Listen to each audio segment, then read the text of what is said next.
How's it going, guys? It's your boy PTR here, and today I'm going to be showing you how to use a keyboard and mouse. In this case, I've got the Razer Black Widow and Death Adder just on your normal Xbox Series X, and it also works on the Xbox One. I'm not going to show you on both because it's the same thing, but let me just show you what I have to do. So as I said, it's really simple. You just need to plug in your two USB ports into your Xbox. Now, it can be either at the front or the back. It doesn't really matter. Okay, now as you can see, they are plugged in, and I'm just going to turn my Xbox on. Now, this does work with most of your keyboard and mouses. As you can see, my controller right now is here and it's off, it's not working. But you can navigate through the menus using the D-pad and using the enter button. And it only works on some games, guys. Not every single game works.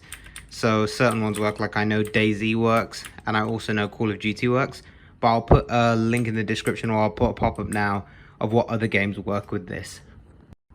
Now, while it does work on a game like Warzone, sometimes you'll get error messages like this that are nothing to do with you having the keyboard and mouse plugged in, but you can't do anything to get rid of this error. So you'll either have to go through here and try and restart the game, which doesn't always work, or you'll need to actually get your controller back on just for this second.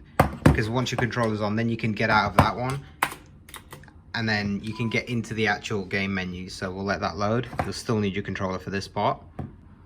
Alright guys, then it actually took me a really long time to launch, but what I'm going to do now is I'm just going to show you this, and I'm going to turn off the controller. So now you know the controller's off, it's not working. You can now use your keyboard and mouse to navigate through the menus, and this is really simple. This is how it works. It will work in these game menus now just like it's on PC if you've ever played the game, but you can even go to your options now and you can change your keyboard and mouse settings. So here's where you change like your movement and stuff, your weapons and equipment, your sensitivity and stuff, and it really actually works in game, guys.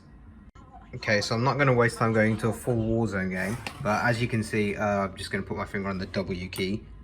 It actually does work, so it's a really simple thing. As you can see, it's me using the mouse. But yeah, it does work in a full Warzone game. It does work in all the training stuff. All it will do is it will most likely put you into games with other people who are using a mouse and keyboard. But other than that, it should work fine. And just to show you guys, I am still on Xbox. Like, this is how you access the menus. Now, unfortunately, you cannot use your mouse in these menus. You have to navigate with your keys. So it'll be basically the same as having a controller. Everything will work in the same way. One of the benefits of having your keyboard attached is that you can actually just type in stuff instead of having to really go through the long way with the controller. So if you're doing messages and stuff like that, it's the best of both worlds, because you can still always just reconnect your controller at any time and just navigate to different areas. Now, you guys might be wondering what happens if you try and use your keyboard and mouse in a game that doesn't support it. So this one is Battlefield 4, but as you can see here, I'm clicking the mouse and nothing's happening. I'm using the arrow keys and nothing's happening. So you do actually have to switch to your controller to be able to use this kind of stuff. So it's only for a select few games at the moment, but hopefully they'll reach out to all the games. Alright, now here you can see that I've launched Fortnite, and I do have my controller attached, so I can just move forward with my controller as normal.